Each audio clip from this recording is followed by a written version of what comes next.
اولاد کہیں پر بھی چلی جائے، کھانے کے ٹائم پہ اگر غائب ہو گئی نا، پھر اس کے بعد وہ پھرکنی بنانا شروع کری اماں نے کہ للہ کہاں چلا گیا، فون کرو ذرا، ارے خبر تو لو کہاں چلا گیا، کہاں آ گیا۔ اگر کہتے کہ اماں آ رہی ہوں تو رات نہیں سو۔ اب وہ آ گیا، 12-1 بجے تک انتظار ہو گیا، للہ آیا، کہا بیٹے کھانا کھا لے، نہیں میں نہیں کھاتا، ارے میرے لال کھا لے، میری پسند کی سبزی نہیں بنی۔ ابا کہہ رہے ہیں کہ کچھ کھا کر کے آ گیا ہوگا باہر سے، نہیں میں نہیں، بیٹے تو بتا دے کیا بناؤ، ایک بار لب کھول تو صحیح، ایک بار بول تو صحیح، جو تو کہے گا وہ بنا دینا۔ دیکھو ماں کا پیار دیکھو اولاد سے، حقیقت اصلی یہ ہے کہ دنیا کے اندر ہوتا نہیں تو ماں باپ تو ایک ایسی انمول نعمت ہے، اولاد کے لیے اپنی چمڑی کو بھی بیچنے کے لیے تیار ہو، اس لیے کہ دنیا کے اندر ہر ایک کی محبت میں فروڈ ہے، لیکن ماں باپوں کی محبت میں فروڈ ہے، ماں باپ کی عقیدت میں فروڈ ہے۔ دنیا ہٹ سکتی ہے لیکن یہ پھر بھی اپنے دل سے لگا لے، یار یہ پھر بھی دل سے جدا نہیں۔ حضرت ابو بکر صدیق رضی اللہ تعالیٰ عنہ نے جب کلمہ پڑھا، یہ آ کر کے تذکرہ کیا کرتے تھے، ان کی جو ایک بیوی تھی اس نے اسلام کو قبول نہیں کیا، آپ نے اس کو چھوڑ دیا اور وہ دوسری جگہ اپنے پریوار کے ساتھ میں رہنے لگی، لیکن جو اس کی بیٹی تھی اسماء بنت ابو بکر اسلام لے کر کے آ گئی، اور حضرت ابو بکر صدیق رضی اللہ تعالیٰ عنہ جب جاتے تھے تو نبی کا تذکرہ کرتے تھے، نبی کی باتیں کیا کرتے تھے، نبی کا عشق پیدا ہو گیا۔ عرض کرتی ہے ابا جان مجھے بھی اس نبی کا کلمہ پڑھا کر کے اسلام میں داخل کر دیجیے۔ ایک بیٹی اپنے باپ سے کہہ رہی ہے، وقت گزرتا چلا گیا، کچھ عرصے کے بعد میں دروازے پر ایک خاتون کی اینٹری ہوئی، اس نے کہا اے بیٹا میں تمہاری ماں ہوں، میرے لیے دروازے کو کھولو۔ اللہ اکبر کبیرہ۔ حضرت اسماء بنت ابو بکر نے فرمایا ہمارا تم سے کوئی تعلق نہیں ہے، ہم تمہیں جانتے نہیں ہیں، اس لیے کہ لوگ اللہ اور اس کے رسول کی ذات سے ہٹے ہوئے ہیں، وہ ناپاک لوگ ہیں، ہمارا ان سے کوئی تعلق نہیں۔ کتنے سالوں کے بعد ماں آئی لیکن نبی کی محبت میں سب کو چھوڑ دیا، نبی کی محبت میں سب کو ترک کر دیا۔ اللہ اکبر کبیرہ۔ وہ وقت آ گیا، اسلام کو قبول کر لیا، پھر چار اسلام کا شروع ہو گیا۔ جب حضور پاک صلی اللہ علیہ وسلم نے مکہ کو چھوڑا، ہجرت فرمائی، جیسے ہی ہجرت نبی نے فرمائی، حضرت ابو بکر صدیق رضی اللہ تعالیٰ عنہ جب چلے، اس اثنا کے اندر ابو جہل، پوری دنیا اسے ابو الحکم کہا کرتی تھی، میرے نبی نے ایک بار ابو جہل کہا، دنیا اس کے نام کو بھول گئی اور لقب کو یاد۔ نبی نے جسے جسے جو لقب دیا نا، دنیا کو ان کا نام یاد نہیں، لیکن جو لقب نبی نے دیے وہ ضرور یاد ہے۔ نبی نے ابو جہل کا، پوری دنیا کے لوگ اسے حکمتوں کا باپ کہتے ہیں، ابو الحکم اس کا نام تاریخ میں، حکمتوں کا باپ۔ نبی نے ابو جہل کہا کہ جاہلوں کا باپ، پوری دنیا ابو جہل کہتی ہے، اور عام طور پر بھی یہ لفظ بول دیا جاتا ہے کہ تو ابو جہل ہو۔ ابو جہل ابو لہب دونوں بڑے بڑے شیطان ہیں۔ اللہ اکبر کبیرہ۔ اب یہ آ گیا دروازے پہ دستگیر، اس لیے کہ معلوم تھا کہ حضرت اسماء بنت ابو بکر نے اسلام کو قبول کر لیا ہے۔ یہ آ گیا دروازے پہ دستگیر، آپ نے فرمایا کون ہے؟ کہنے لگا میں ابو جہل ہوں۔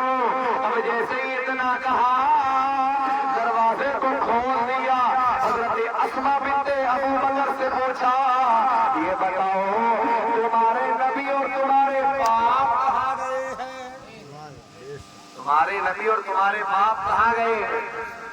اب عشق کا حال آپ دیکھیں۔ حضرت اسماء بنت ابو بکر فرماتی ہے مجھے معلوم تو تھا، مجھے معلوم بھی تھا، لیکن شریعت بھی بچانی تھی اور اپنے عشق کا اظہار بھی کرنا تھا، اپنے عشق کا اظہار بھی کرنا تھا اور شریعت کو بھی بچانا تھا۔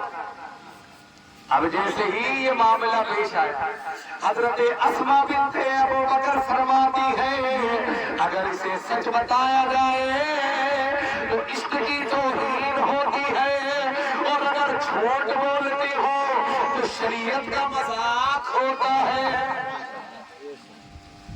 اب کہا کیا کیا جائے؟ جب جان پہ آتی ہے تو اچھے ہو کے پسینے چھوڑ جاتے ہیں، ہر کوئی صدام نہیں۔ اس نے کہا تھا کہ یار اگر مارنا ہے تو سامنے سے مار، اور پھانسی پہ اگر چڑھانا ہے تو میرے چہرے پہ کالا کپڑا مت ڈالنا، میرے چہرے پہ کالا کپڑا مت ڈالنا، اس لیے کہ میں موت سے ڈرنے والا نہیں ہوں، نبی کا غلام ہوں، سینہ تان کر کے دنیا سے جاؤں گا، اس لیے کہ میں کوئی چور نہیں ہوں، میں کوئی جابر نہیں ہوں۔ دنیا نے دیکھا بڑے بڑے سسٹم ہیک ہو جاتے جب جان پہ آتی، لیکن صدام ایسے دل گردے والا آدمی تھا پوری دنیا کے اندر۔ شاعر کہتا ہے محمد مصطفیٰ سا کوئی داتا ہو نہیں سکتا، محمد مصطفیٰ سا کوئی داتا ہو نہیں سکتا، محمد مصطفیٰ سا کوئی داتا ہو نہیں سکتا، کوئی آئے وہاں سے خالی ایسا ہو نہیں سکتا، کوئی آئے وہاں سے خالی ایسا ہو نہیں سکتا، اور رسول پاک تو ہم نے خدا کا نور مانا ہے، ہماری قبر میں ہرگز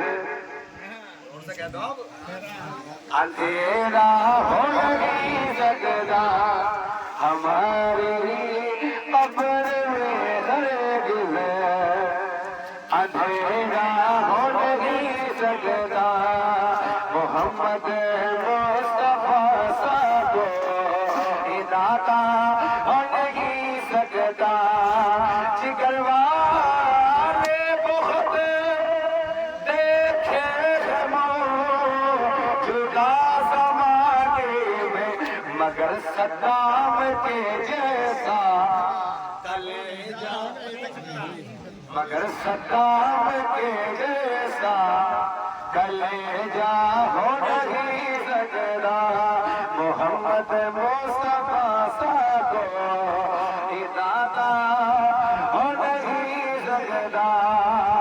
ابو جہل کا سوچ کیا رہی ہو، بتا کیوں نہیں دیتی تمہارا باپ اور اللہ کے رسول کہاں؟ سوچو بچار میں ملوث ہے کہ کہیں ایسا نہ ہو کہ عشق رسوا ہو جائے، تو آپ نے فرمایا اے ابو جہل سن، یہ تو مجھے معلوم ہے کہ میرا باپ اور نبی کہاں گئے ہیں، لیکن یاد رکھ میں تجھے بتاؤں بھی نہیں، تجھ سے جو کرنا ہے وہ کر لو، تو جو مجھے سزا دینا چاہے مجھے دے دے، لیکن میں تجھے یہ نہیں بتاؤں گی کہ نبی کہاں ہے، پتہ نہیں بتاؤں گا۔ شریعت بھی بچ گئی اور عشق بھی بچ گئی، دونوں چیزیں بچی نہیں بچی۔ اب جیسے ہی جب اتنا کہا ابو جہل کو جلال آ گیا، اتنا بڑا بدتمیز بد تہذیب آدمی تھا، آپ سے ہی باہر ہو جاتا، اور آپ بزرگ حضرات بیٹھے ہوئے جذبات میں کیے ہوئے اکثر فیصلے غلط ہوتے، اس لیے فیصلہ کبھی بھی اگر لیں جذبات میں نہ لیں، اپنی جوانی کا زور نہ دکھائیں، ہوش کے ناخن میں سوچ سمجھ کر کے فیصلہ کریں۔ کسی بھی چیز پر ایک دم سے فیصلہ نہ دیں، اس لیے کہ جب کام مصلحت کے تحت ہوتے ہیں تو اس میں بہت سارے فائدے حاصل ہوتے ہیں۔ اب جیسے اتنا کہا، ابو جہل کو غصہ آ گیا اور ابو جہل نے ایک تھپڑ ایسا مارا کہ آپ کی کان کی لو پھٹ گئی اور حضرت اسماء بنت ابو بکر زمین پر گر گئی، پتھر سے ٹکرا گئی۔ اور روزانہ جاتی تھی نبی کی بارگاہ، روزانہ جاتی تھی کہ روٹی پکا کر کے لے کر کے جاتی اس غار کے۔ اب جب ابو جہل چلا گیا، اب یہ رات میں جب وہی پوری کائنات سو رہی ہے، رات میں جاتی رات میں جب گئی، اب جیسے ہی پہنچی تو چہرہ ڈھکا ہوا ہے، باپ کی نگاہ پڑ گئی تو باپ نے پوچھا، اے بیٹی، اے میری رخت جگر، اے میری نوری نظر، چہرے کو کیوں چھپا رکھا ہے؟ تیرے چہرے کو دیکھ کر کے دل کو سکون ملتا ہے، چہرے کو دیکھ کر کے دل کو سکون ملتا ہے۔ ہاں کوئی بات نہیں، ہاں بیٹا چہرے کو دکھا تو صحیح۔ چہرے سے جیسے ہی ہٹایا، کپڑے کو ہٹایا تو کیا دیکھا کہ کان کی لو پھٹی ہوئی ہے اور اس سے خون بہ رہا ہے۔ باپ نے تو قربانی ایسی دی، لوگوں نے اتنا مارا کہ لوگوں نے یہ سمجھ لیا کہ وہ ہوش ہو گئی، اب اٹھنے والی نہیں۔ لیکن نبی کا غلام جب اٹھانا بستر سے تو سب سے پہلی صدا جو منہ سے نکلی وہ یہ تھی کہ یہ بتاؤ نبی کا کیا حال ہے، نبی کا کیا حال ہے۔ یار عشق کرنے والے تو کسی نے کہا کہ سید نصیر الدین نصیر کہتے ہیں، ہم ہے سر انسان تو حرم میں کچھ ہے، لوگ عشق بہاتے ہیں تو غم میں کچھ ہے، بے وجہ کسی پر نہیں مرتا کوئی، ارے میاں ہم پر کوئی مرتا ہے تو ہم، کوئی کسی سے پیار ایسے ہی نہیں کرتا ہے۔ الحمدللہ وقت کافی ہو چکا ہے، کچھ باتیں تھیں جو ادھوری رہ گئی، اچھے لوگوں سے ملاقاتیں ادھوری رہ گئی، ہم بھی مسافر تم بھی مسافر، انشاءاللہ زندگی رہی تو ملاقات ہوگی۔ پھر بے وفاؤں سے وفائی کا صلہ مت مانگو، بزدلوں سے کبھی جینے کی ادا مت مانگو، کربلا والوں سے ملتا ہے یہ درس ہمیں، سر کٹا دو مگر ظالم سے دیا مت مانگو۔